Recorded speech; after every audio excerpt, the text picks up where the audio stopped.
All right, guys, welcome to episode 480. Is it 483 now, Scott? I think so. That is wildness. Wildness. We have a wonderful returning guest today. And before we kind of get into announcing our guest, by the way, we're also running this. Oh, cool. We've already got like a very wildly active chat. We got Jim, we got Dylan, we got Mydron, we got Keeman. We're all waiting like, guests. When are you guys going to start? You're late. Yeah, it's pretty late. That's all my fault. I'm having technical difficulties. Yeah, with the new kind of video ninja thing, there's little hiccups here and there. I think this one was like possibly a camera thing. I don't know, but bear with us as we're dealing with Artcasters 2.0. Upgrades will be coming soon. So before we kind of announce our guests, let's make the rounds and kind of let people know who we are. You're on my channel, so hopefully you know who I am, but you want to make sure you're subscribed, you hit the bell, so you get notifications when we're about to go live. And also you might want to check out two stories, Jacob's Apartment, two very cool indie books. If you want to see sneak previews of my Victorian historical fiction book, Not Death But Love, The Strange Supernatural Story of Elizabeth Barrett Browning, that I'm doing with Lavender Vroman for Turner Publishing, tune into my live streams. They're pretty entertaining and silly. And Paul Pate recently just made an amazing, like almost like Batman the Animated Series level animation as a promo for his book for my channel, which is weird to me and amazing. So if you want to see that, check out Paul Pate's channel or check out my live streams. And then I am going to do a teaser, which we're supposed to do as YouTubers anyway. And I always forget that, like, towards the end of the show, Gary's going to talk a lot about writing in this show. We're going to be talking a lot about creating group dynamics, and I trust Gary's opinions, and as well as Scott. So I'm going to force read Scott and Gary the first page of a short comic strip that I've either lost my mind writing or might be my little mini project when I finish up Not Death But Love before I jump onto another big project called Turbulent Tides, the Vice Monocle. So it's a very serious historical fiction script that I've been carving at for like 5 minutes a day for about a month, which is how long it takes to do serious historical fiction. With that being said, as a teaser to stick around, Scott, where can people find your work? How can they support you? And there's a link right down there in the description that people should probably go to, and maybe you want to explain what that is as well, Scott. Well, first off, can you hear me? Yes. Okay, good. Because I just touched my mic and it said it went away, but I reset it. Okay. This system, for some reason, is very touchy. Okay. So a couple of things. If you want, you can find all my stuff at my website, including my comic book, Young and the Dead, this Kids vs. Zombie adventure story. Just think Goonies meets Night of the Living Dead. This is the full story. It's available on my website. But the big news is a couple big things I'm going to be announcing. So next week, you're going to have to kind of stay tuned for this one. But I'm going to be launching a new YouTube channel, and I will announce that through my newsletter. So if you're not on my newsletter, go to my website, join my newsletter, and you get the free Comic Maker Starter Kit. If you're not, I'll be doing that. But I will be launching in another week and a half. I'm going to be launching the It Came From the Fridge wax pack set on Kickstarter. Last week I talked about this. I told you all to go to a link. I don't think that link was working because I'm full of technical difficulties. This week and last week I didn't activate the page. Now it's activated. So if you tried to get on the pre-launch page for this last week and you couldn't, it should be working now. So just click on that. There's a link in the description that will alert you when this thing goes live, because there's some special rewards, very inexpensive rewards, cool rewards that you're going to be able to get as add-ons if you join when it launches. So you want to be aware of that. So just click and be notified when that thing launches. There's a link in the description. So I'm super excited about that. But lots of cool stuff coming starting in October, or or is I think even the last day of September or something like that. Anyway, just stay I tuned to all love my it. stuff. I love it, and I'm gonna sell it a little more because I don't know if you quite explained what those are because you Oh, went over them sorry. last Yeah. year. No. So I'm gonna cover it real quick. So, gross food, like vintage, authentic wax packs, like the gross out wax packs that you get in the 1980s. Do these ones come with bubble gum, Scott? Yeah, there's in each pack, there's 6 stickers. There is a refrigerator magnet, and there is a stick of bubble gum.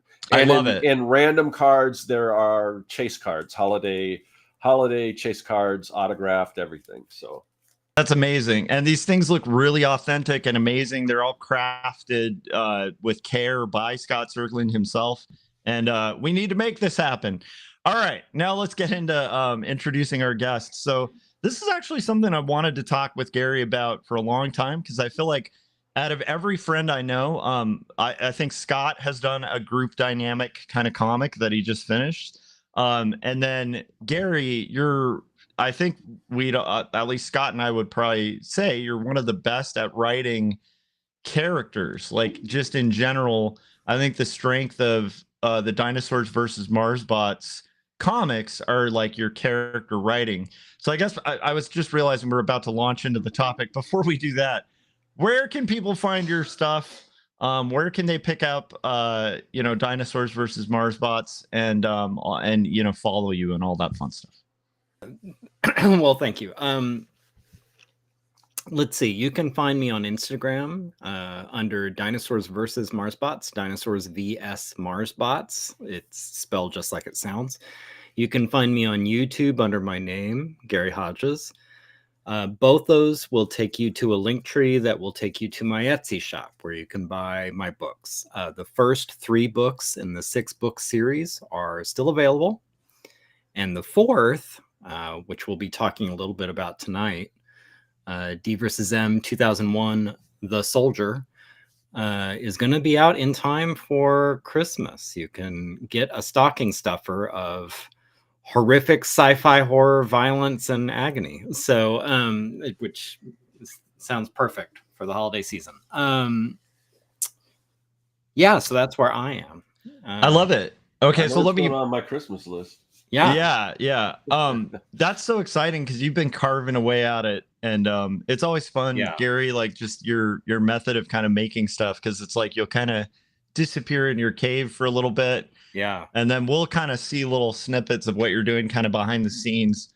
But it's always fun when it's like finally you're getting real close to go time, which is cool. It's a crazy transition too. I mean, this is, a little bit of a side jaunt, but I'm happy to talk about it. It's strange. So this was, I'm on page 52 of a 58 page book.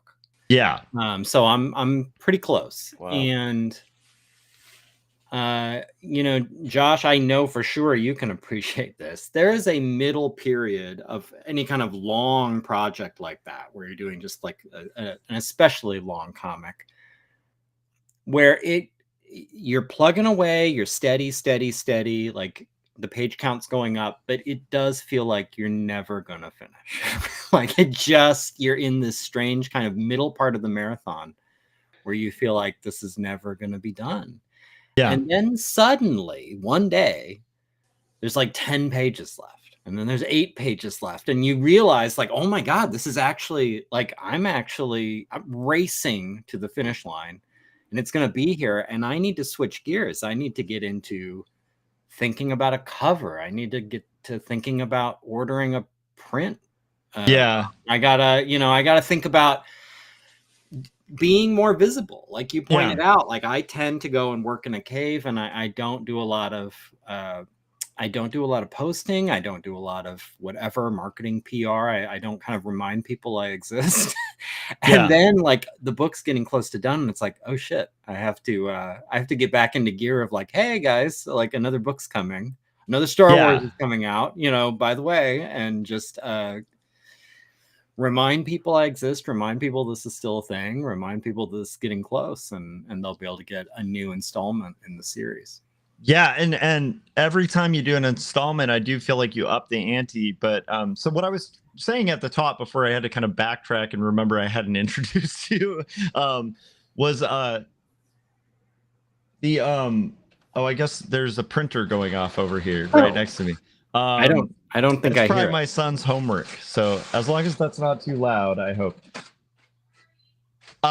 So any can you guys hear that now? Just a little. Okay, It's not okay, bad. cool. Yeah. Okay, just making sure.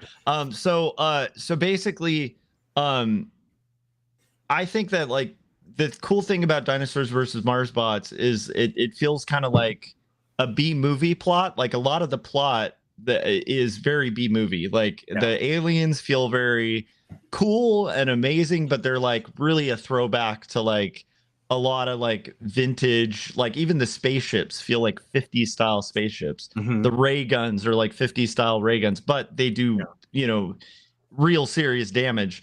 But the thing that really is the heart of Dinosaurs versus Mars Bots to me, DVSM, is the character work that you do and the rich development of characters from the beginning to the middle and the end. There's like a really clear growth and arc and like a real human story within it. But the thing that I think is really impressive about the one you just, and there's always been group dynamics within that. But having read the script and kind of seen you kind of work on this latest thing, um, it does feel like you're doubling down on group dynamics within this because it's a lot of group uh conversations, group activities, group action, and with characters that are all kind of playing off of each other with dynamics and stuff that are really interesting.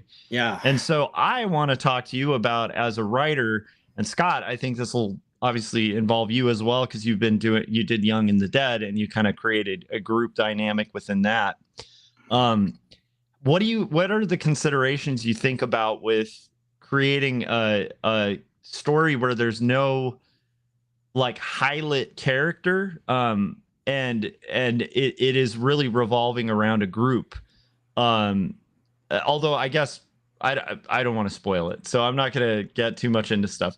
But I wanted to talk about like kind of the group dynamics that you set up for the next DVSM, and like what you're kind of considering about the different personalities, costumes, Sure. you know, speech patterns, everything about All of the groups. above. Yeah. Yeah, So, absolutely. So no, yeah, this is, I think, and we were talking a little bit, just briefly about this online. The group aspect of it, the fact that there's more than really two characters playing off each other, which was the case in all the previous D versus M's, is really probably, I think, the thing that most distinguishes this book that's coming out from all the previous ones. yeah. I never really dealt with a team, you know. I never really dealt with a group. And it was really daunting, really, really daunting, because of the amount of time I spend trying to get the character stuff correct. I mean, you've just basically multiplied your job.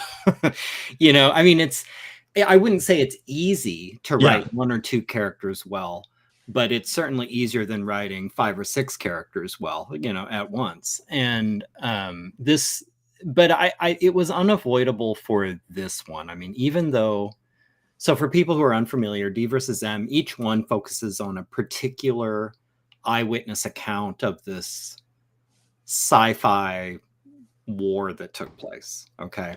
So the first one is about a man in black. The second one's about just a innocent bystander. The third one's about a scientist. This one's about a soldier. But soldiers don't operate on their own. Like, I knew just as soon as I was going to tell a soldier story, like, you need a team. Like, there's got to be like, and so much of the soldier story is about brotherhood, you know, or whatever kind of version you want, whatever word you want to use to describe that. So I can't tell a story about, it's not about a hitman. It's not about undercover, like a spy. It's about a soldier. That implies there's going to be other people there. And suddenly, like I said, you know, your work gets a little out of control. And unlike Scott, for example, who did like Young and the Dead. There's like a whole group dynamic all throughout the whole thing, and people ping-ponging off of each other.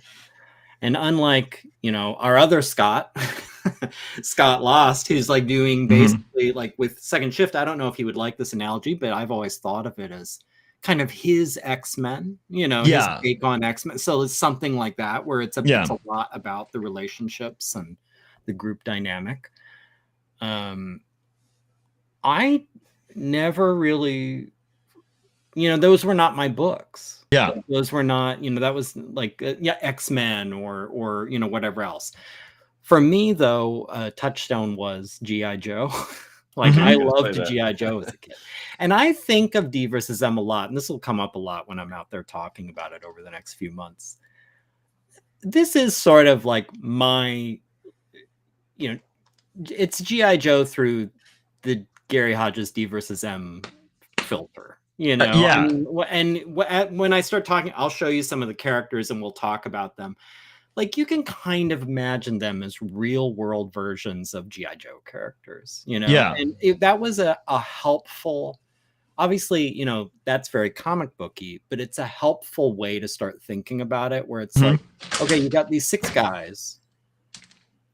What are each of their little specialties? Like, what is their thing? Each one of these guys, what's that guy's thing? What's this guy's thing?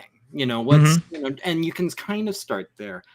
I also started very, very early on when I knew, like, I'm going to need a bunch of guys and I need them all to be distinct.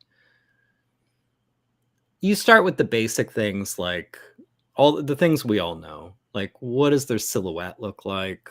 What is like just basic appearance? Like, what is something where this person is immediately not going to be confused for any of the other characters in the book? Like, how do you set them apart? And we'll talk a little bit about that too. I've got a visual example of each of them I can show you. But also, in terms of writing, boiling it down to, I started with very, very basic, like, archetypes. And in the sense of, like, who's the anarchist? Who's the nice guy that gets along with everybody? Who's the quiet one? Who's the one that's serious all the time? Who's the one that can't be serious? Who's the one that always has to make a joke? And start like those basic kind of, it's something like this. Now, I was a little wary of this because, to me, as part of my research, I watched a bunch of war movies and, like all that kind of stuff. And that becomes very tropey. Like, I think almost any war movie you can think of. Yeah. Like, oh, it's the Joker guy. Oh, it's the serious. Oh, it's the hillbilly. Oh, it's the, like, you very quickly like break these people down. Oh, it's the super religious guy or whatever, And I think we all do this if you're writing. You try to steer away from the cliches. So that was another thing I was thinking about with this cast of characters, is like, I want them all to be 100% a recognizable individual. Yeah. But I also don't really want to do something that's been done 1,000 times in every war movie you've ever seen. Yeah. You don't want to be the end of Saving Private Ryan. You'd rather be the beginning. Well, you'd rather, I mean, the second half of that movie was such a disappointment to me, because like the writing is so like, this is war, this is like a reality, and you're like, and you're watching the first like 30 minutes, like, this is the most, at the time, right, it was like one of the most accurate depictions of war ever made, like a real horrific portrayal. And then it becomes like the last section of it, to me, felt like it became like a buddy war movie, and you're like, wait, but wasn't the whole point to like not so it's I get what you're saying, because I would have the same trepidation, and you also don't want to like come up in like videos I like, because I'm going to record some videos talking about the making of this one. But very early on, I had to recognize, so this group, like, these are elite people. These are special forces types. This is like the D versus M equivalent of a SEAL Team 6. Yeah. These are not what I think you see in a lot of war movies, which are especially, especially in the last century, which is a weird thing to say. We're old enough now, but to say like, any war movie that came out in 19 whatever, generally those movies are about what I would describe as like the weepy draftee. Yeah. Like someone who was pulled out of high school or enlisted with ideas of like, I'm going to go be a hero. And they realize like, whoa, this is terrible. And like, and I'm not making little of that. Like, no, yeah, it's a different story. When I started doing the research about special forces types, like these guys, like they are professionals, they're educated, they are focused, they operate at a very high level. They are the equivalent of, any kind of other specialist, in any other field. Like they've made this their career. They weren't roped in. They weren't tricked by a recruiter. They aren't there against their will. They've made a career out of this. Yeah. So, and you don't see that story in pop culture very much. And I felt an obligation to try to get that story a little more accurate of these aren't people who feel like they're victims of forces larger than themselves, which is, I think, the story you see in, for example, Platoon or Saving Private Ryan or things like that. Now, again, not minimize, those are great stories and those are relevant stories, but that's not the characters in this story. Like these have to be people who this is their life, and they've very deliberately chosen it. Dylan was saying it's in chats, like it's not like Fortunate Son's gonna start playing, like right. Right. And I think I get what you're saying, because there's something unique about that specific branch of person who's going to be, not only are they like returning to war, right, but they're specializing in it, like they're so good at it, right. And this is like, those smaller group dynamics too. So the dynamics a lot different than like, being in the trenches with like 200 or 1,000 people. This is like a small elite unit. Yeah. A small elite unit who would, and a big aspect of this story, like, I don't know if you can really tell any soldier story, whether you're talking about draftees in Vietnam or whether you're talking about special forces in Afghanistan, like and anything in between. I don't think you can tell a story about soldiers without it having something to do with tribe, something with like the identity of being a soldier and the kind of it's a kind of a cliche, but the brotherhood of it. That has to be a part of it, I believe. But when you're talking about specialists, when you're talking about professionals, when you're talking about operators or whatever, you're talking about people that would not only look down on like non-soldiers, like normies, they would look down on regular soldiers. Like they're all like, they're at a very like a special tier, like kind of rarefied air that they're breathing. So it was like trying to get in that mentality, reading books about it, researching, like, love it. Trying to find books by special forces people talking about what that life is like. Yeah. And trying to at least, like with all the DVSMs, know it well enough to kind of make it seem authentic. Even if you're going to deviate in meaningful ways, like just like, okay, at least I have like the basic feel right. And that's a little nerve-wracking too, because it's like there's the consideration of authenticity. So I love that you've read so many things too, because anytime you're tackling like a specific field like that, you don't want to, it's like writing a police officer or writing a scientist like you did on the last book, right? You don't want to get it so off that somebody who like works in science would be like, be like that, And so with this, it's like you'd want to at least be close enough to where, if somebody was like a special ops person reading it, they'd be like, well, he got it pretty close. He knows something about this. Yeah, like, you don't want to be the person who no, like, because your dad was law enforcement, my brother, and my half brother was law enforcement, and I think we both probably had similar experiences when you're watching an action movie and you're like, that trigger discipline is so bad. Like you Right. would never Yeah. hold a gun like that. There's no And you're muzzle like, awareness, or and you're why like, would you? Yeah. Yeah. Well, or like So- me, like watching when you see like these CSI shows where the crime scene techs are apparently sworn officers. They have badges and guns, which is baffling to me. Yeah. Like it's stuff like that. But no, but really what I just wanted those little touches you could spread throughout of like getting the vocabulary right. Getting like, and there were little things that I noticed by immersing in it that I was like, well, I've got to do this. Like, for example, based on what I saw, not all these guys, but the majority, they're covered in tattoos. It's like every extra dollar they have goes to ink. Like it's bizarre. So like, it's like, okay, well, I guess some of these guys got to have tattoos, like that's the thing. They always have these big, crazy watches. Okay. Everyone's got to have a big, crazy watch. Yeah. Nicknaming everything, and not just nicknaming.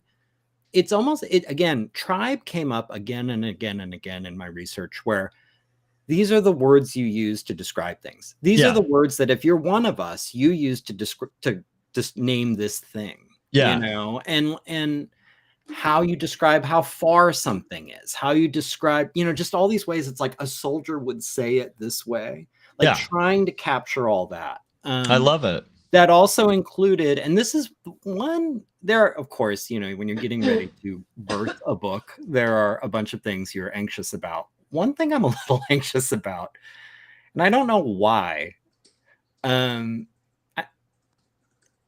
I really tried to write dialogue like what 6 special ops guys would talk about around a fire at night. And some of it is kind of shitty sounding. And it's like, and there's a lot of stuff where it's like, I'm not going to do it because I think it's like, no, I don't know why I should feel the need to do it. But there's a lot of things where I almost want to add the disclaimer of, I don't talk this way. Yeah. Or I don't think this, by the way, just for the record. I disagree, but I get that because I that came up when I was writing autobio too, where it's like, how real do I want to make this? Right. Like, and I think as a writer, you kind of have to just like lean into making it the characters like uncomfortable. Like this is what the character would say or do. I mean, one thing that I shared in the group, I don't know if I've released any images of it. Maybe I have, maybe I haven't, but one of the characters he wears this kind of beat up trucker cap through most of the book. It's a non-copyright infringing version of, I think it's Red Man chewing tobacco. Yeah. And I think we came up with Brave Chaw. Like that's the name of this kind of knockoff, but it's similar. It has like this patch that's of a Native American in a headdress, and it's Brave Chaw. And like, it's one of those things where it's like, well, that's tacky as hell. Like to me, that seems trashy, but I think it's exactly right for that guy. Yeah. Like, that makes perfect sense. Kind of hat that guy would wear, Yeah. And so it's stuff like that where it's like, I'm trying to be true to, who these people are. And, and not, that's another complaint I had about watching a lot of, war movies and trying to like get a sense of like what's out there and what are the stories that have already been told. What's the path that's well trodden. Mm-hmm.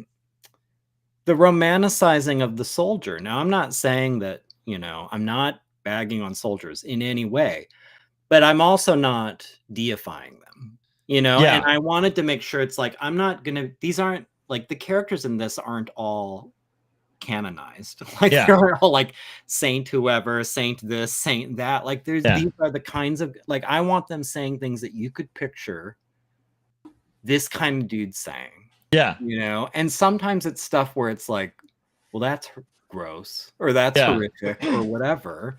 But it's true to the character, it's true to that kind of person. So, I trying to be loyal to that. I think anyone can write characters that they agree with or that they share opinions with or whatever. But I think to really be a good writer, you have to be able to tap into people that are maybe being the exact opposite of you and understand them and understand what they're about and tell their story as well. I mean, no one wants a book full of characters that all believe the same thing. Yeah.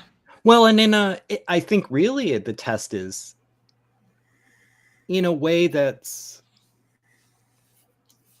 seductive, Yeah. for lack of a better term, or the way in a way that's likable, like at least likable. Like Right. I always remember with the first D versus M, there is one particular sequence where the old man in black lays out what I thought of as like the man in black worldview to Reuben, the younger man in black. And he presents it in a very fatherly, like reassuring. Yeah. I understand you have doubts, but it's all you have got to trust, like what we're doing here. And let me explain why this is the best for everybody. And it comes off in a way that I think, I tried to present in a way where you kind of sit and listen to it and you're like, I don't know, maybe he's right. Yeah. But what he's presenting is this basically authoritarian, paternalistic, like we know what's best for everybody and we're going to do that. Yeah. And they don't have a say, and if you really like take away the grandfatherly advice kind of quality to it, it's sort of like, that's what he's saying. And I always wondered I worried with that first one, if people were going to like, I think every one of my D versus M's, there's at least one bit in there where I do kind of worry sometimes that some reader somewhere is going to read that and say, Gary Hodges makes a strong case for authoritarianism in the first D versus M, or Gary Hodges makes a strong case for being a lying, deceitful manipulator in the Jenny story. Or Gary makes a strong case for, and it's like, no. This character is making a strong case. Yeah. Like, and I'm just trying to do it justice. I want to highlight that because I think that to be a good writer of especially other characters, you got to be able to empathize with other people. Like Scott was saying, you got to be able to put your feet in their shoes. And not only that, you got to be able to rationalize like them. And so the point being, like, you're not going to make like straw man arguments as like, let's say the person's like a bigot, right? You're not going to make straw man bigoted arguments. You're going to make the steel man argument because they have the best justification for being who they are. I don't want to, and that's where like especially maybe to a fault, I don't know, but D versus M, I'm never interested in being didactic. You know, like I'm not a fan of, at least with my work, audience positioning. Like I'm not interested in saying like, see this guy, boo, hits. Like he sucks. What a dumb idea. Like look at this guy. Look at the shining hero over here. Like I'm never interested in that. I'm more interested actually. And like I said, maybe I think for some people that would make them not so into D versus M because they read it and it's like, it's also ambiguous. It's so great. I don't know how to feel about this. I don't know how to think about, like, this guy's sort of awful, but I sort of get it. And sort of like, that's kind of what I want you to, at least for these books, to come away with this, like, I don't know how to feel. Like, that's sort of what I'm going for, which I know is not what, a lot of storytellers do. But that's a philosophy thing. I mean, some writers think that every story you tell has to be a morality tale and like a fable or something where it's like, he shouldn't have trusted that crocodile, like that kind of thing. And it's like, for some people, that might be a really popular kind of storytelling format. And I think sometimes it is. It has its use. But I'm in a similar boat of, I don't tend to, even if I have takeaways I want people to have, I want it to be more of an enduring understanding they come away with, where they're going to have a deeper like realization on their own from the story, not so much from somebody in the story being like, you should feel this way. I love and prefer and only really want to write stories with a moral aspect, but I'm more interested in like, and I certainly have my thoughts and my positions, but I'm more interested in leaving the reader not with an affirmation of belief. Like, like you think like this is bad and this is good. And I agree. And they'll come away and they'll be like, yep. Like I saw the bad guy get it and I saw the good guy win and whew, I'm more interested in them coming away and saying like, that was, I don't know how I enjoyed that. Yeah. I had fun. It was interesting. I don't know how I feel about this guy. Like, I don't know how I feel about what happened. Was that a good ending or a bad ending? Like, I want that. Like, I kind of want, I mean, it's the first example that pops in my head. I kind of want the reaction like at the end of 7, where you're like, was that a good ending or a bad ending? Yeah. Like, how am I supposed to feel about this? You Yeah. know, like, I mean, I was riveted the whole way, and I just don't know how I feel, you know? And I rewatched it like a year ago, and I still don't know how I feel. I love it. Yeah. I love that. Yeah. I agree. Yeah. I think that, that makes for really rich, interesting stories. And again, there are times where I really like watching, you know, like a John Wick movie or something where it's like, yeah, kill the bad guys. That's fun. Right. But yeah, I would definitely say if you guys are interested in like rich, complicated stories with nuance and stuff like that, DVSM is there, and it's action. There's a lot of really fun, like there's awesome retro aliens and technology and stuff and dinosaurs. These are all really fun, epic things, but under that there's a lot of complexity, which I love. And I think that makes, you know, for really interesting stuff. Should we get into like the kind of character stuff that and that will let me talk a little bit about how I tried to sort of distinguish each one. So let me know when it's shared. Yeah, I got it pulled up right now. It's got the soldier showing. Okay. So I'm gonna, oh, am I getting, is that the printer again? Yeah, Scott, I'm gonna mute. Okay, I wasn't sure if I was hearing static or what. But... I'm gonna mute while that prints. So Scott, if you want to take the wheel. I'm not seeing. Oh, there it goes. Okay. So just to run you through, this is the first time I think I've like anywhere in public I've revealed any of this, but I was just going to walk through. So DVSM 2001, the soldier has, like I said, it's like a SEAL Team 6 type thing. There's 6 characters in this team. The initial basic non-spoilery premise is these 6 special forces types, they're really like black ops, are posing as elk hunters up in the White Mountains here in Arizona, on a mission that will be revealed if you buy the comic and read it. So anyway, here in no particular order, let's see here. This is the first character. This is Sam. This character, oh, is that showing? Is that? Yes, it is. Yeah. So. Yeah. Yep. It's okay. I'm sorry. YouTube's got a little delay. On my phone, and it's behind. So I was YouTube's got a delay. Yeah. It's up there. Okay. I just moved it a little bit to the left because it was bugging me. It was a little off center. So this character, if you squint your eyes, he may look vaguely familiar. He's a little different, but a little familiar. Your host, Josh Campbell, was good enough to be a reference model for Sam. So, but I made Sam look, and I say this very affectionately as a person who's born and raised in Arizona and a proud Arizonan. I tried to make him look a little bit like every dirtbag I saw in front of a Circle K when I'm growing up. Like, I mean, he is an Arizona country boy.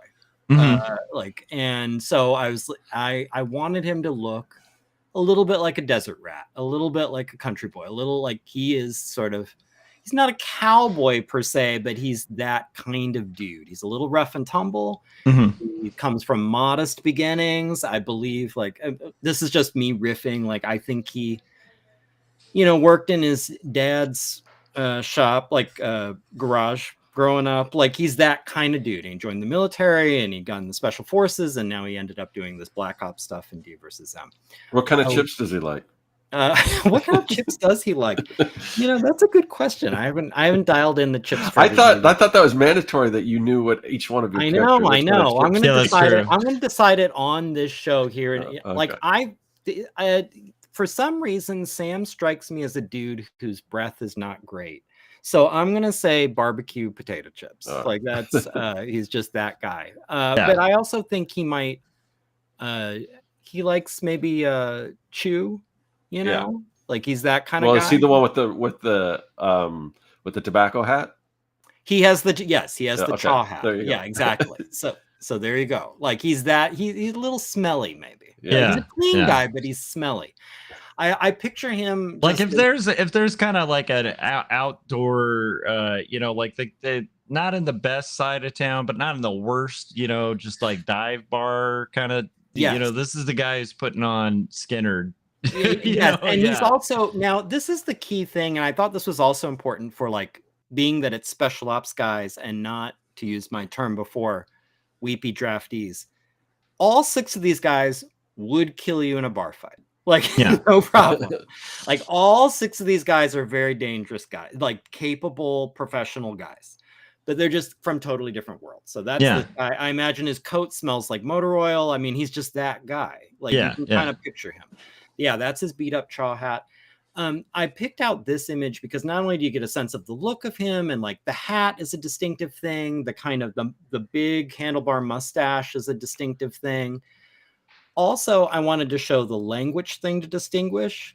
Like the way he says 20 is 20, which is how I always heard in Arizona growing up. Yeah, like I said 20. Yeah, 20. Yeah, exactly. So like to me, it's like finding a way on every level when possible to distinguish each of these 6 characters. Yeah. Make them individuals. So not only do they look different, not only is their personality different, but like maybe how they talk is different. And he's one of the 2 characters who to me are just the West, you know? So he's Arizona.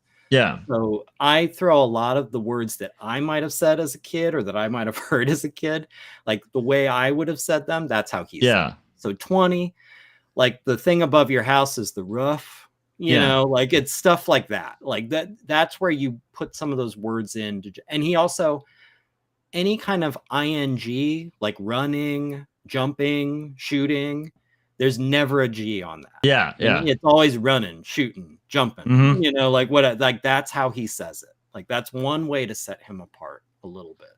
I love it. This is Ted. Ted is the giant in the group. I picture that he's like 6'5", 6'6". He's just a huge guy, 300 pounds. Like he's the quiet, like the word I had in my notes, and another friend, Marcus, was the visual reference for Ted. Marcus was a lot of fun to do pictures of because he really was treating it like an acting job. He's like, tell me, like he really wanted to know about this guy. You know, he really wanted to know, like, what is he like? And what is he, you know, how does he, and the word I kept coming back to for Ted was laconic. Like he's quiet, he's low tone. Like there's not a lot of, no big smiles, no big frowns. He's like very even all the time, but also the biggest guy. And one guy that they're a little intimidated by, even though he seems nice enough. Like no one teases him too hard. No one, like he's just a little too intimidating. An easy way to set him apart not only was just his size, he's got this kind of, what I pictured as sort of like a Castro style, but like this kind of this flat top military cap. And then of course his big plaid overcoat was like an easy way to make him stand out in the crowd. He's got a big bushy beard. I picture him as a super hairy guy. Anytime you see his wrists or his arms, they're hairy. He does not talk much. He's always watching. He's always listening. He doesn't react much. And everyone kind of treats him like the big brother. Like everyone really respects him. So like that was his kind of niche in the group. I'm surprised that after you struggled so much or complained so much about the flannel coat in the last book, you had I know, I did it again. I know. But you know what? Especially when you're doing strict black and white. Yeah. I mean, I hope people agree. It just looks so good. It does. Like, it looks great. Cool. Yeah. Well, you know, it was hard to resist where it was like to do another pattern, you know, thing. I think it's smart too, because you know, again, just to remind people, this is under the guise of like hunting. You know, they're in like hunting uniforms and stuff. So that fits the bill. Try and look like normal, like civilian hunters. You know. So here's Ted again on the right in a different outfit. they're not up in the mountains yet, so he's not quite as cold. But on the left, you have Chip. Chip is the guy I pictured as, first of all, he's got like, again, very quickly, like starting with the most basic. He's got the beanie, like that's an easy way to distinguish him. He's got the kind of tight muscle, like shirt, kind of like, you know, over pullover, like that's a distinguishing thing. I also pictured him as sort of ripped. Like he's the guy, they're all fit guys, but he's the guy who spends twice as much time in the gym. So like anytime you get a sense of like his arms or his back or something like that, you get a sense of like, oh, that guy's kind of big. I wanted him to have these clear, I imagined these like icy blue eyes, like it's just something that would like distinguish him a little bit from the rest. And I pictured him as the youngest, but again, importantly, not incapable. I didn't want the rookie. There was no rookies in this group. They're all special forces guys. Like they all can do their job. I just wanted him to be the youngest, like the newest pro. Where everyone else, like for example, Ted next to him, Ted is probably the oldest of them. Again, like I think it's just a real easy visual look. He dresses all in black. The friend of mine who was like the visual reference for him, he said, oh, he kind of dresses a little bit like, I'm blanking on the actor's name, but the guy in The Professional, Leon. That kind of like a kind of almost European commando look was sort of my thought. I love it. And I love that each character design kind of reflects a lot about like just their personalities too, with the way they're dressed, like the way they're kind of even holding themselves, like their posture. It's kind of, it's neat to see. I think it's important for each, like everyone needs to have their own kind of physical vibe too, because there are scenes. I almost clipped one for this slideshow, but I'm saving it for the readers. When it's nighttime and you have people like barely lit or in silhouette, I think you need their sort of posture and their outline and everything enough where even if you're barely seeing a character, you know which one it is. Just based on you've seen them now for 20 or 30 pages and you know kind of what they look like.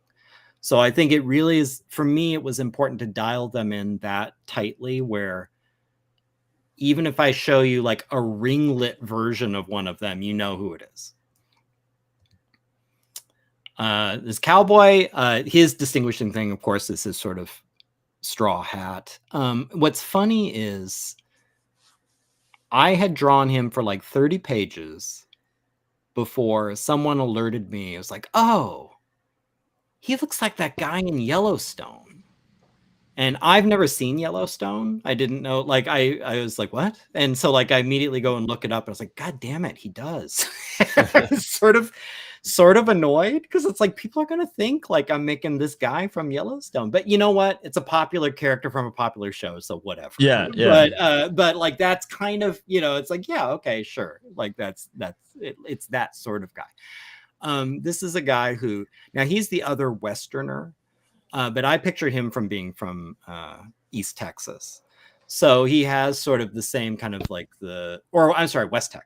West Texas. So he has a lot of the West Texas sort of vocab that falls in, like the way he says things. I picture him as also kind of quiet, a little bit like Ted, but more confrontational, a little more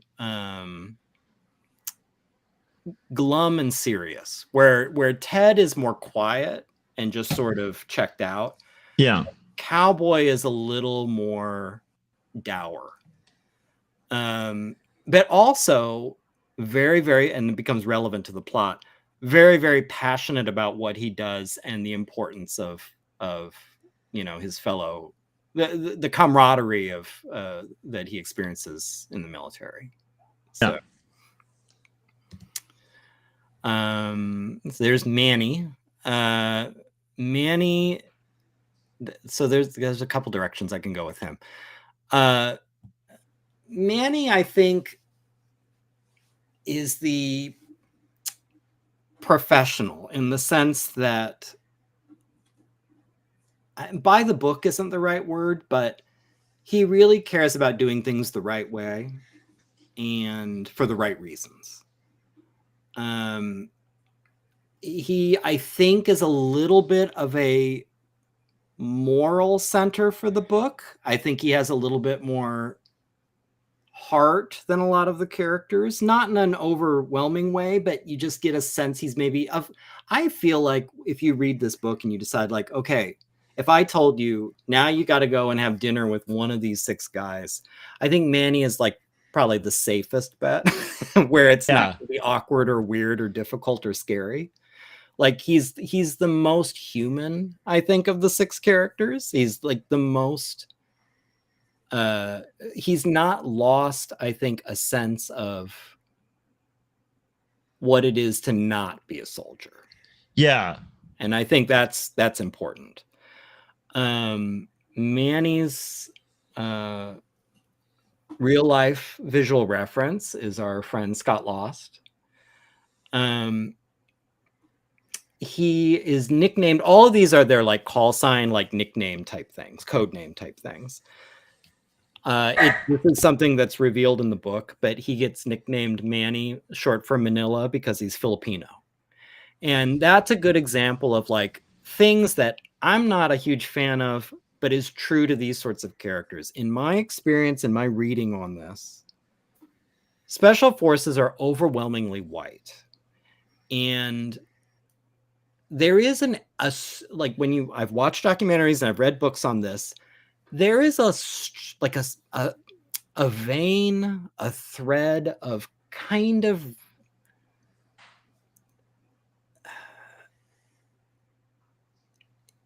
I don't know how else to say it. There's kind of a racist, like, Yeah. You know, like it's a thing where like, if there's a black guy in the group, like that guy's never not being reminded of it. Yeah. Like there's that kind of energy in these groups. And so I thought it made sense if you had a Filipino guy in your team, like these guys, like, and you had to come up with nicknames for each other.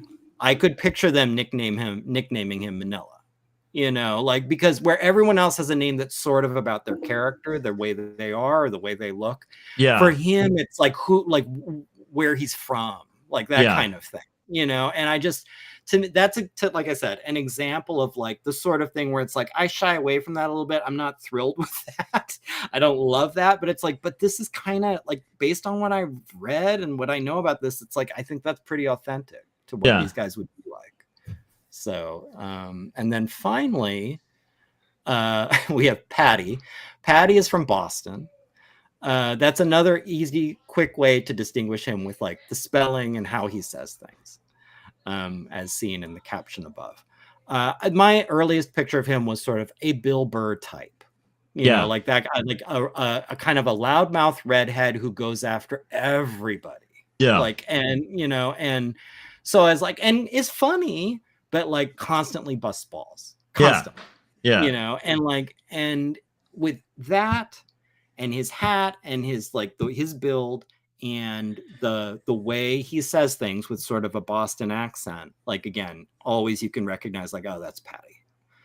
And what's great about when they have a distinct way of talking, like Patty, even if they're not in panel, even if they're not in frame, and you see a dialogue bubble coming from out of frame, you know it's Patty talking because of how he's saying it. Yeah, like that's the handy thing about it.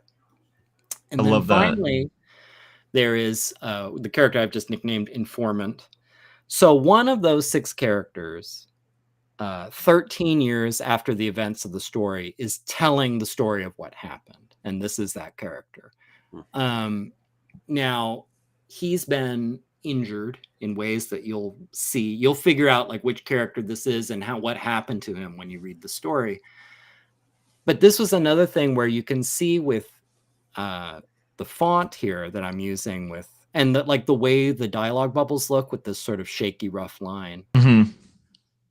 That was another decision where if I'm having him narrate events from 13 years ago, and I need to make it clear this is not one of the characters in the panel talking, this is the narrator 13 years later talking, it's a very easy way to like visually distinguish.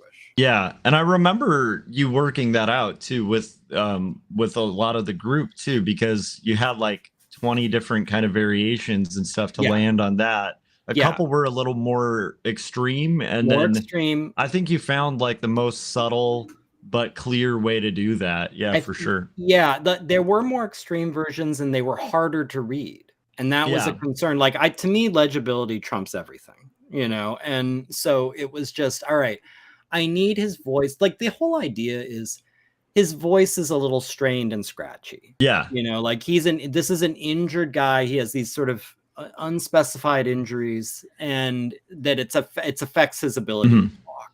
But he can talk, but it's just a little difficult, and you know, maybe his lungs aren't great, and maybe it's a little tough to get stuff out. Yeah. So how do you, you know, this is a visual medium. How do you indicate that visually? It's like, well, I'll make the font a little messy, and I'll make the dialogue bubbles a little, you know, rough and messy.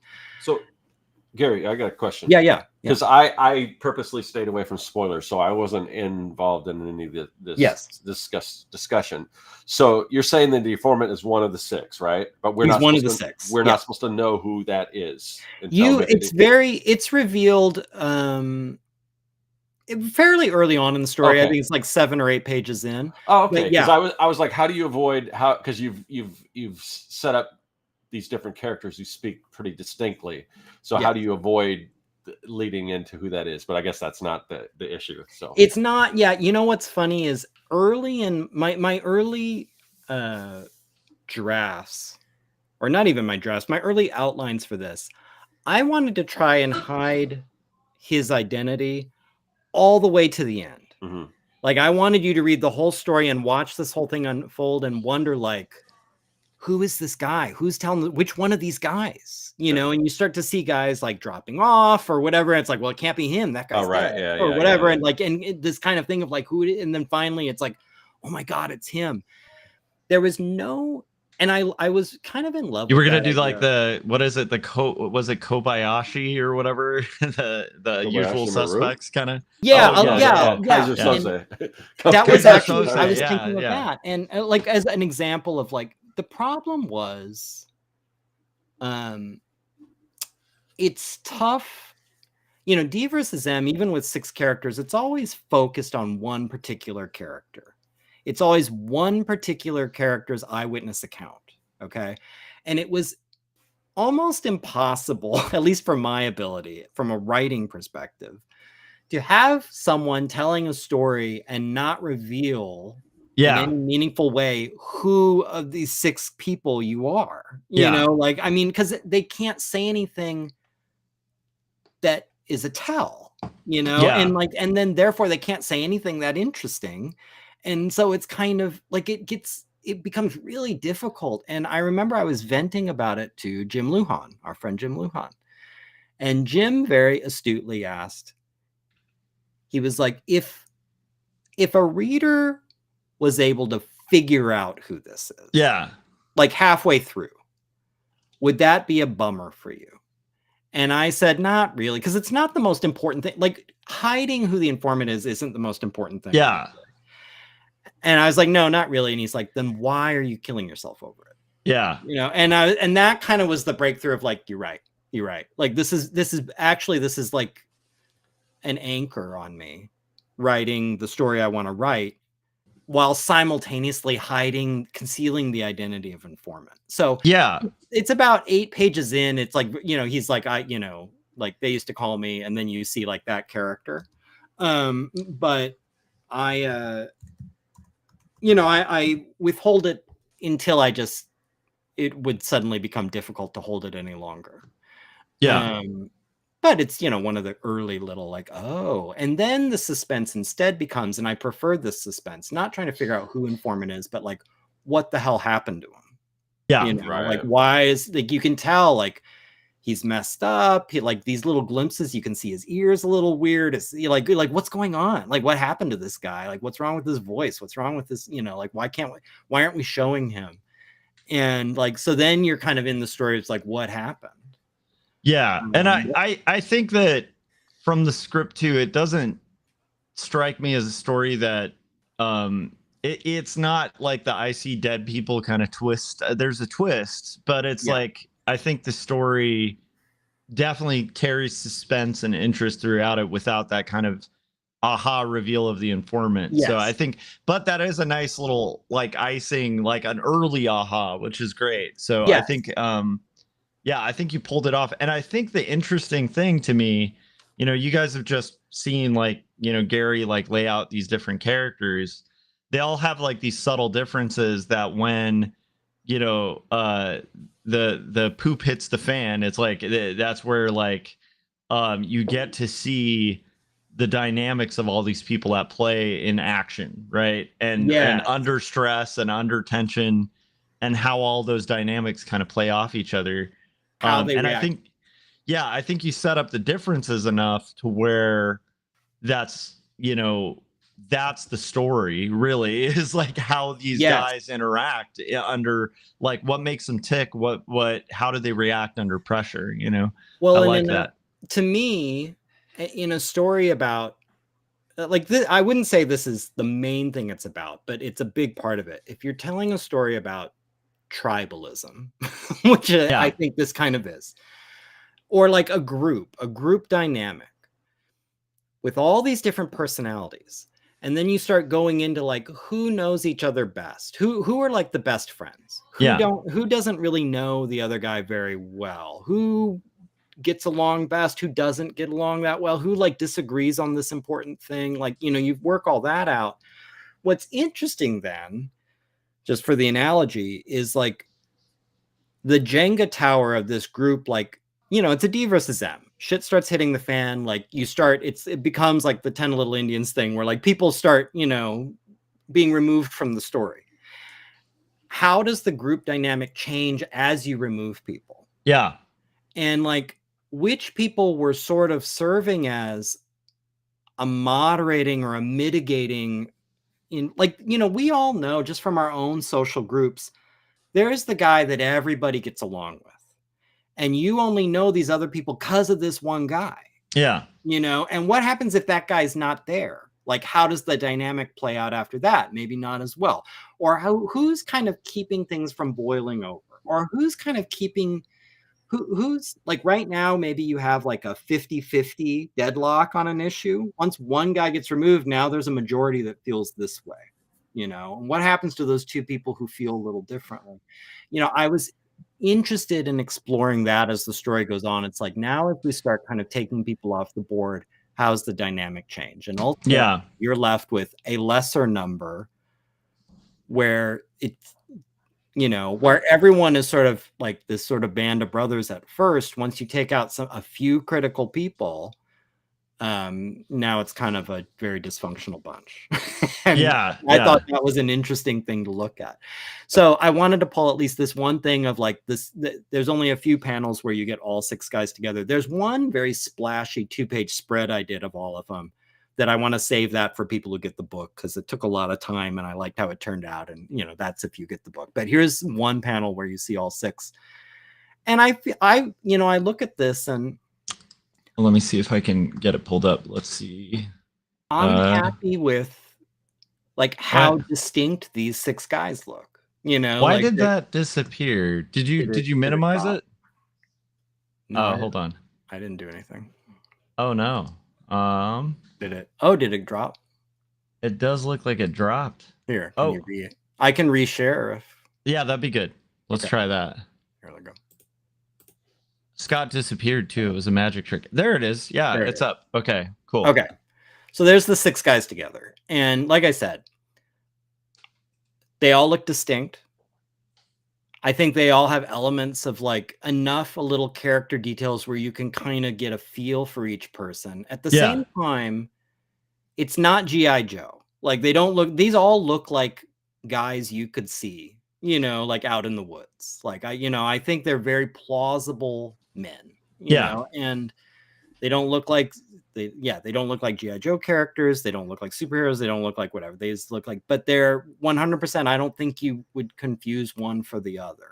Yeah. So, you know, I tried to achieve that line of these are 6 individuals, but I didn't fall into, I think like too tropey, too obvious, too like, you know, like, oh, it's that guy, you know, whatever. But I have to say, now that I've done this, I'm almost done with this book. I will never do this many characters again. Never.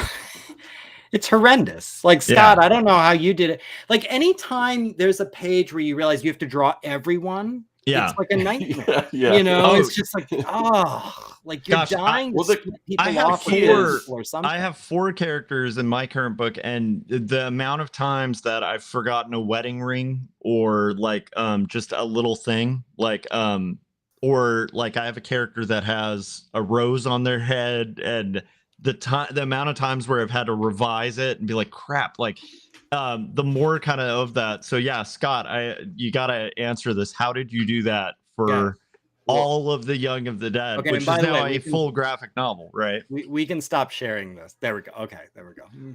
Yeah, so and it's funny because I even added kind of more. I had one character that was just supposed to be kind of written out of the story. Yeah. Not dead necessarily, but just a minor thing. And then I'm like, she's kind of interesting. I think she'd be a good dynamic against some of these other characters. So I kind of brought her back. But so I even added additional characters. But I think one of the things is you kind of do the Empire Strikes Back thing, where not that they were the first movie that did this, but you take in Star Wars you had these core characters and everything, but in Empire Strikes Back you split them up into 2. Break them out. You know, Luke goes one way with R2, and the rest kind of go their other way. So I kind of did that in the middle, and of course in the end they come back together again. So that's part of it. But yeah, I mean, I think Gary has a little harder task just because his like rendering style, his art style compared to Young of the Dead is a little more detailed. Whereas mine, I will fully admit, at least with this book, and I'm going to kind of do my best to kind of change it for the next book, but they kind of they're kids. So I can't go, I don't have to go to like, I'm going to give this guy a beard or this guy, I can give some long hair or whatever, or that type of thing. So they do kind of have, in some ways, kind of the same face syndrome. So I do whatever I can just with their personalities to separate them and everything like that. But it is kind of splitting them up. But what Gary, you were talking about as far as kind of the dynamic between different individuals, I'm not sure if you did this to this extent, but the one thing I did with mine is I took every single character and then I kind of wrote how they feel about each of the other characters, and if any of them kind of matched up, I mean, I think there might be 1 or 2 that kind of matched up as far as they, like you said, there's always the one person that everyone gets along with. So right, but for the most part, those different character dynamics don't jive when you go from character to character. So that kind of creates also a different dynamic. And then there's some characters like the character who's kind of the jock. He's not crazy about any of these other younger kids or whatever, but towards the end, I think he starts to come around when he kind of sees their true colors and what they're all about and things like that. So yeah, absolutely. Yeah. And also, sometimes I'm sure it was the case with you too. You think about where you're trying to get dramatically, and that can inform the relationships too. Like if I need, it's very Save the Cat, but if I need this character to really get invested in a bad turn of events, then I need to make him especially connected to some character that something bad is going to happen to, you start thinking about that. So it's like, okay, I need to get here. Therefore, these 2 guys are friends, or I need to get here. Like I need an argument, like these guys really have to go at it later. So they've never liked each other. And they're just looking for an excuse to pop off, and like, so you're kind of retroactively deciding what these relationships are. Yeah. See, that's interesting with yours, because I purposely made a number of characters like not like each other, and to the point where, going back to what you were saying, there's some, I wouldn't necessarily say slurs or anything. These are kids, but there's one kid that's like immigrated from Russia, and this is in the height of the Cold War in America. So they kind of, there's that between them. So stuff like that. But with your characters, it's almost to their detriment if they don't get along at some point. Yeah, because they are a team. They have to play nice. Yeah. And I think it's but I guess, and especially dramatically, you have to just decide, like, okay, but if you apply enough pressure, like how much, and like if you make the pressure big enough, eventually, like, it doesn't matter how together and professional and and focused they are, like, this will start to fray. But that's where I think it's important. It's like, okay, let's start plucking, let's really, like, some of the pressure is like, let's start plucking people out of this, because that will make it a little more dysfunctional. And and also in this story, a little, when you're talking about especially military thing, a little bit of lack of clarity in who's in charge. Like, that's an easy way to get to, like, okay, that will destabilize it a little bit.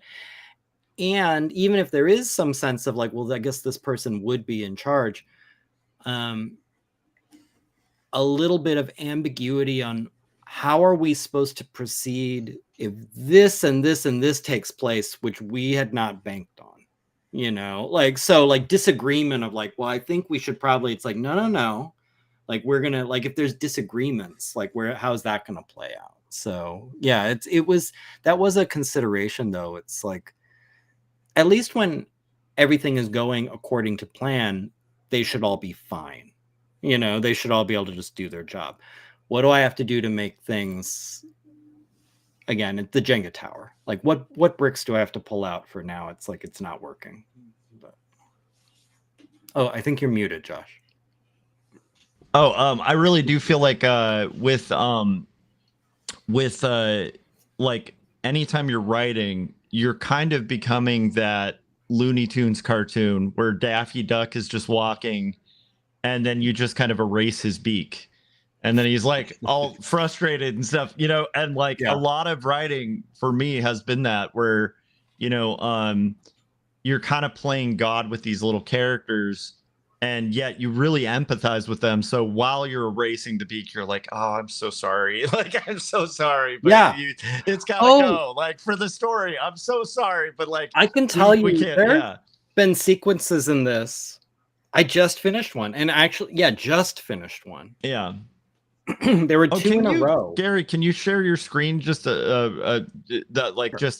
just on some interesting panel, because we still have Young and the Dead up, and I want to make sure we're highlighting you too. I do like the idea, because I think it was Jim that said keep something up in that fourth panel. Maybe you have to kind of change that artwork, and we'll, even if we have some kind of weird placeholder when we're not sharing something, when we have our three people up. How about that? Yeah. Let me find it, and let's go back to, I'll get it set up. I'm sorry, but continue what you were saying about the kind of that you were just recently on a scene. Yeah, so and I remember this a little bit with, and I take this as a good sign. I mean, it's the only thing you can really do. Like, if you're not responding to your work, why would anybody else? So I guess, like, you should have an emotional reaction, or say like, that's awesome, or like, or be, feel something. But like, I think with each of my books, there's been at least one part where I felt emotional about, like, what's happening, like that this is terrible, or this is like, powerful, or this is interesting, or whatever. And like, I remember, in the last one, when Dr. Wagner, cover your ears for 5 seconds, but when Dr. Wagner thinks she has to basically put her dog to sleep, like, Opie, her pet, and she's sitting there crying, like hugging her animal, thinking like her next thing she's going to do is probably, euthanize it. Like, that was a horrendous page to draw. And like Jenny finding out that basically in the second book, she's finding out she's screwed and has been played. Yeah. Like, that was a horrible page to draw. It's just like, oh, like, I hate this. This one, I just finished 2 sequences right on top of each other where it was really affecting my mood. Like Yeah. it really bummed me out. And because it's that you're almost friends with these people at this you're point. friends You with know? them. And I think that the last one, the page I just finished, it kind of boils at least one aspect of the story down to one argument where there's two characters, one has this position, the other has an opposite, and they are screaming at each other about it. Like they are hot, okay? And I agree with both of them. And it's terrible. You know, like it's just this horrible feeling of like, I don't know how I feel about this. Like I mean, that's sort of the ambition of the whole thing, but it's like it's just this horrendous. And then the previous, now you read the script, I won't spoil anything, but there's also earlier informant character we see right here. What has happened to him that puts him in this position has happened. And he has a nightmare that night. He's injured and he has this kind of crazy fever dream that night. And I drew that dream as a page. And I found it really upsetting and haunting. Like this vision he had, like really emotionally affecting. Now that's a weird thing to say. I was telling Mary this. Weird thing to say about your own work. But like I said, like I'm trusting that barometer. I'm trusting that like, if the story has any meaning, I should be feeling that way. You know, like if I'm drawing it and it's kind of like, whatever, it's just another widget on the widget factory. Like, I think then I would really have doubts about what I was doing. You know, like I think I need to be feeling something when there's the scary moments. I need to think like that's terrifying. When there's the awesome moments, I have to think like that's awesome. And like when there's like a nightmarish fever dream, when this you know you've been horribly injured and you're sitting and coming in and out of sleep and you have this crazy dream that night, and it's an upsetting like kind of terrible dream, and I'm illustrating that dream. Like I should have a reaction to that, and I hope the readers do too. But no, I relate to that so much because with Jacob's Apartment, that's like my doomed romance story, right? And to properly write a doomed romance, you really need to feel like it's you know, it's especially like a depiction of like young love, like a first love kind of thing that doesn't quite work out. There should be heartbreak. heartbreak. I want that pain at the end. And I've been pleased to hear from people who were upset that they didn't end up together, because I'm like, so was I. Like, I was delighted. I they forgot didn't end who up it together. was. You know, like somebody read. I don't even remember. It was someone at a con came up to me and said that they had read the previous DVSM, the one with Dr. Wag, the scientist. Yeah, and they said Opie made me cry. Like if you've read the book, you know who Opie is. Yes. And like Opie, and like I was kind of like yes. Yeah, because I want Opie to. You're like I wanted you to cry. Like, you know, it's like, so it's like, oh, I'm glad that landed. You know, and a lot of people like anytime someone asks like, so what happened to Jenny? Is Jenny dead or whatever? You know, like of the second book, it's like, yes, you know, like I want you to care what happened to Jenny. You know, so it's. This one, I hope, you know, lands. And I think this one's holding up on one thing that I love about your comics is like they're still fun. They are fun. Like there's elements of fun to the comics. The first DVSM, the kind of sequence of just complete trippy seeing things is fun, even though it's horrifying. But the way you depict violence in your books is so like not fun that I love that. Like the last DVSM, I feel like some of the most brilliant like depictions of violence you did were when Jenny first gets like a serious injury, and it's so real. It's like so real.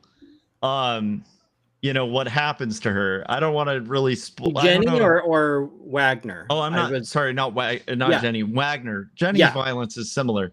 Wagner is what I was thinking. There's a specific scene where she hits her chin. And it's so like that's how those things happen. Like these fights violence is not clean cut and like orchestrated, you know, like, and I love that, you know, from this script, I know there's a lot of that in there too, where it's very, again, you know, dinosaurs, Martians, special operatives trying to keep, deep state secrets kind of thing, Yes. but which all could be in a B movie.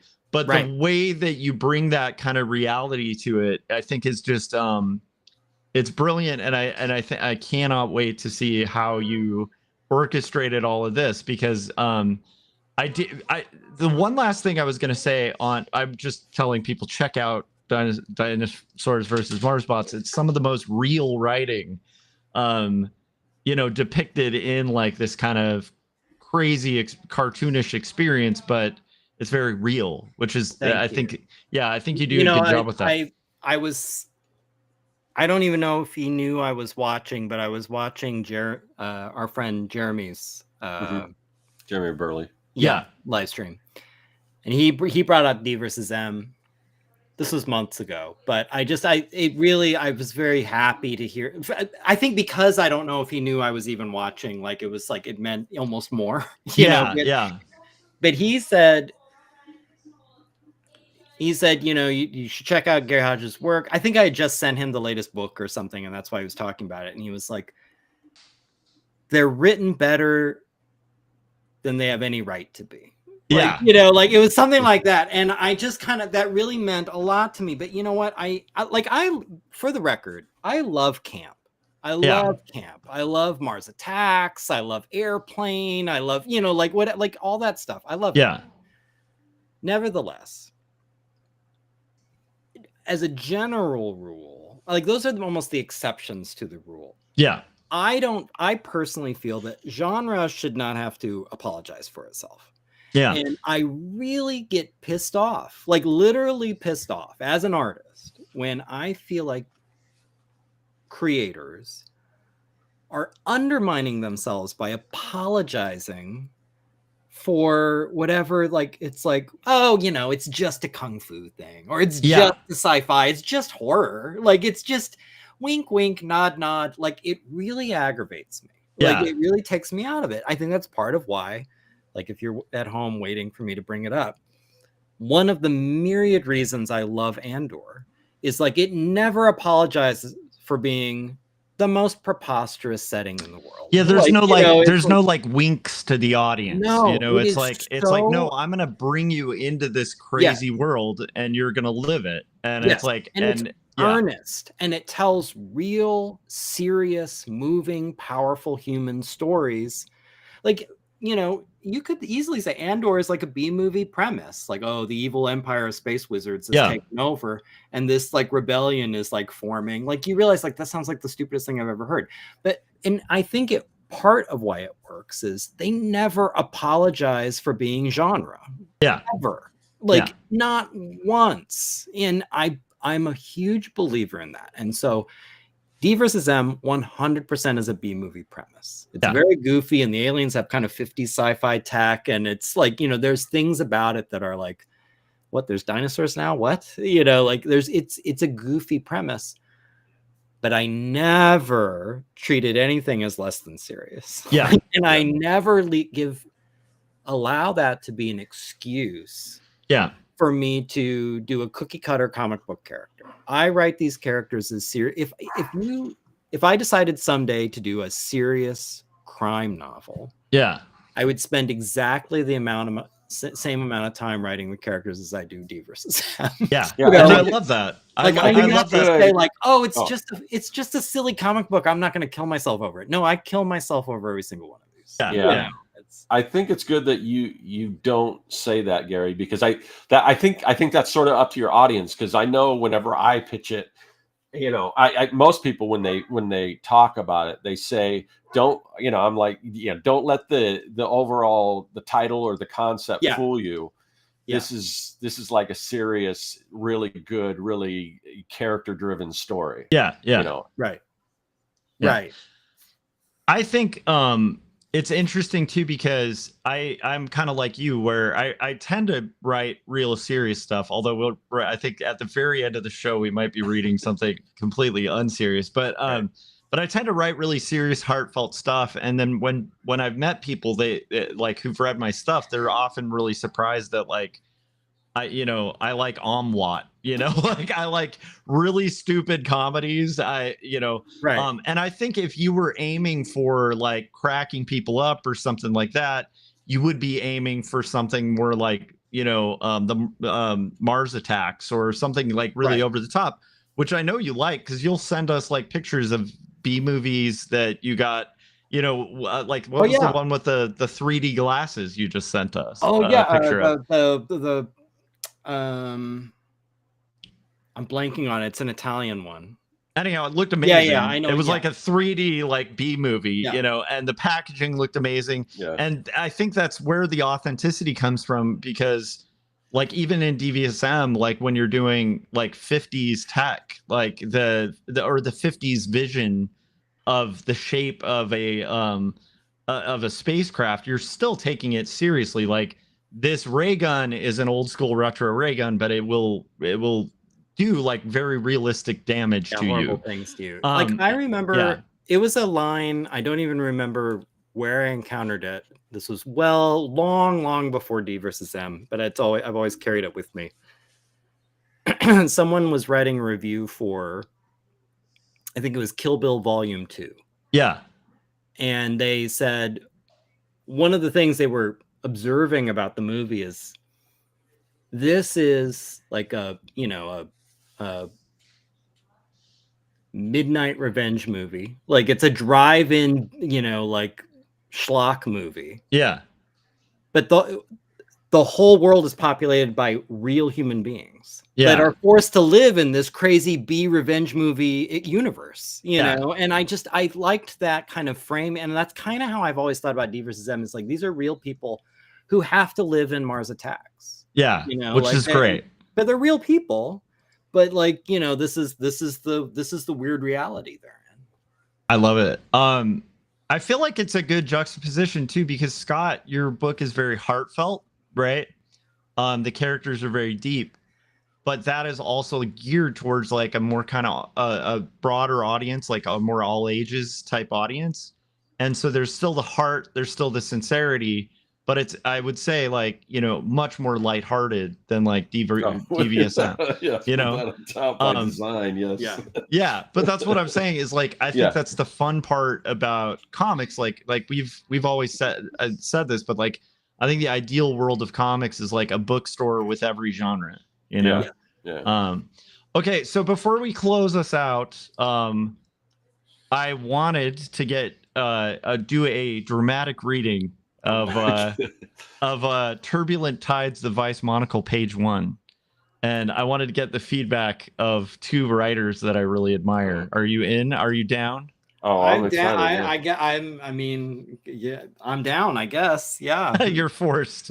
I didn't even know this was happening, or that I knew there was an idea there. I pitched it to Gary. Let me see if this will even show. Does that show? Okay, I'm going to just read a rough script. So this is the first script. For Turbulent Tides, the Vice Monocle Ready to Draw script. Okay. And this is issue 1, Blood on the Thames. If you guys are in the chats, I want to hear, because I felt like this was a good time to transition. We're at about an hour and 30 minutes. So I was like, this will close us out. We were talking B movies. Right. So here we go. Very serious historical fiction book I'm starting. Yeah. Page 1, panel 1, wide establishing shot. The camera, a bird's eye view looking over the Tower of London at night. Neon glow reflects off of the Thames. Glass lamps flicker. Action, river calm. Mist forming. Here's the narration. So the caption is just, oh my goodness, did the caption disappear? Okay, never mind. There's no caption.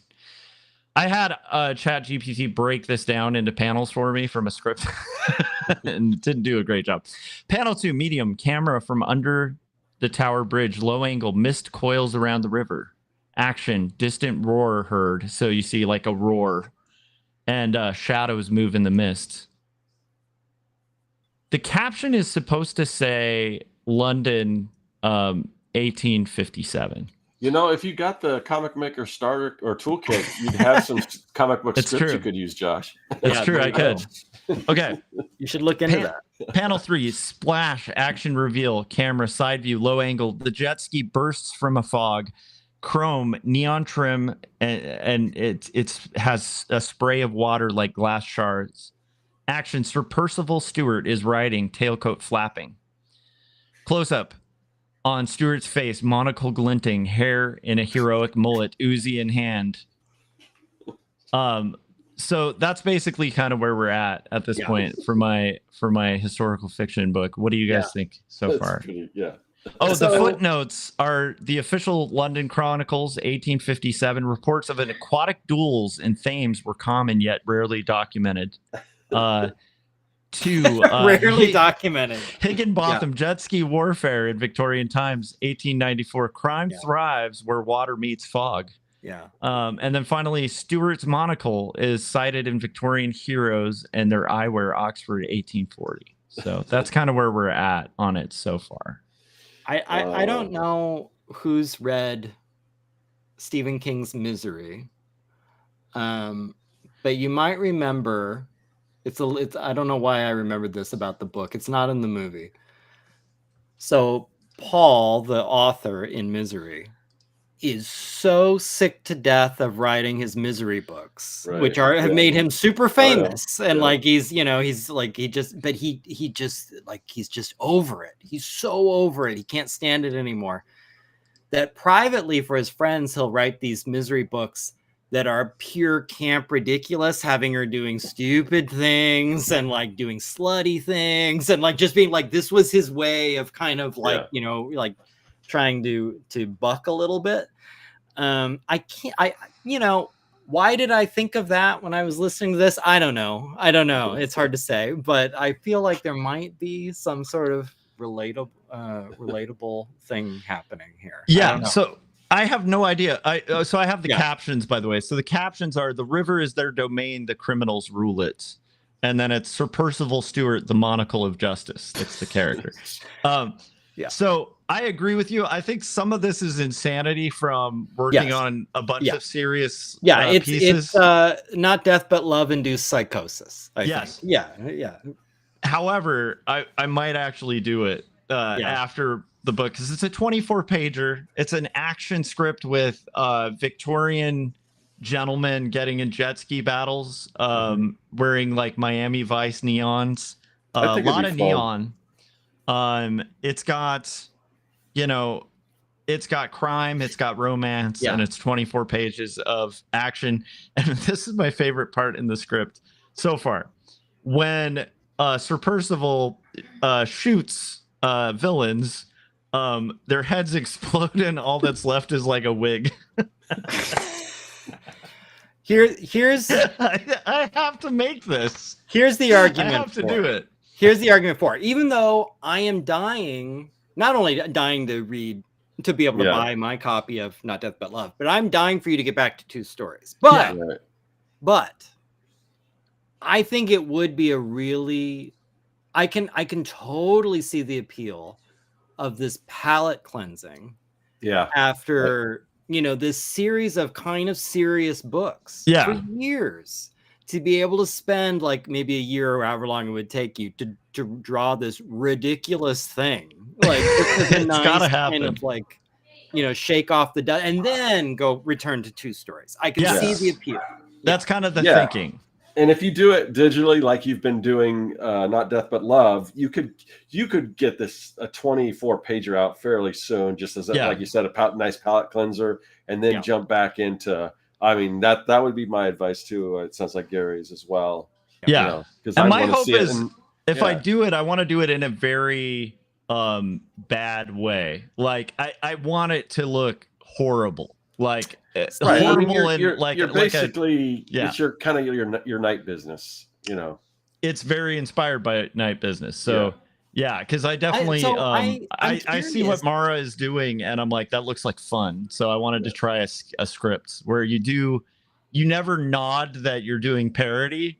That's what I drew from Mara is just like, I love the fact that he'll do parody, but he never nods that he's doing it, but he writes it badly intentionally. And I was like, that just sounds like a fun exercise. So yeah. All right. I do you think, because I hate to plant this possibility, but I almost would like to see it as like it could have been vintage, like drawn like Victorian cartoons, like that kind of like inky, you know, like or like woodcutty look, not woodcutty, but etched looking, you know, like very meticulous and like traditional. I could see that. Kind of lean into the absurdity of what the content, but I don't know. No. I could see that. That's like, I'm trying to remember the guy who did all those historical like clip art comics back in the day. Yeah, do you remember? Exactly. Yes. Yeah. So like I think something like that could be funny, because if I do it, this might be the only stream where I actually might acknowledge that it would be parody and silly. I think all of the marketing for it would have to be like really profound, research driven, deep, like, you know, just digging into things and finding this amazing, you know, untold story about the depths of Victorian, the water ski fights on the Thames, you know. That there's this period that, and for some reason no one likes to talk about it. It's only like you have to dig deep into the historical record. So I'd market it almost the same way we're going to market now Death But Love. That's anyhow. So stupid idea. Thank you guys for sticking through for that amazing thing. Elizabeth 3G says she wants to know if you meant Thames or Thames. The Thames. I think I just always pronounce it Thames. I think it's Thames. Yeah. I just have that problem. I used to think that fatigue was pronounced fatigue, because I was reading books that used the word fatigue in like fourth grade, and nobody used the word fatigue. I still have flashbacks. I think it was like fifth or sixth grade. It was like reading aloud, like where it's going around the class, like, okay, now next paragraph, and you're going up and down the aisles. Yeah. We were reading something about, it was like Greek mythology or something. And I came across the word, and I was a bookish kid. I'd read this word many times. I was familiar with the word. I'd never had to say it out loud. So the word was spelled Chaos. And I confidently said Chaos, you know, to the class, and was corrected by the teacher. And I still think about that. I don't know why. But I still think about that. Do you ever have moments where you just, you know, your life is full of chaos and you're like, you have to go chaos. It's nutty at work, and it's like, it's really chaotic today. Okay, challenge to people out there. The next time you're in a chaotic situation, just call it chaotic. It's very chaotic in here, and just see if people notice, and just play it off like, no, it's chaotic. I love that. Gary, thank you for sharing those amazing sneak previews of what's to come soon. Welcome. I'm trying to shake the dust off and get back to sharing things. Because like I said, I'm closing in on probably 2 months or so from release. So like, not too far. I gotta start, you know, getting back out there, and I gotta record some videos talking about it, and I gotta do a bunch of things. So thank you for letting me start here. Well, I appreciate it, and thanks to everybody in the chats. Hopefully you guys appreciated the cool sneak peeks. A lot of stuff shown here hasn't been shown yet, so that's very cool of Gary to kind of grace us with that. And then also just cool to hear your thinking and the wheels behind kind of the structure of a story.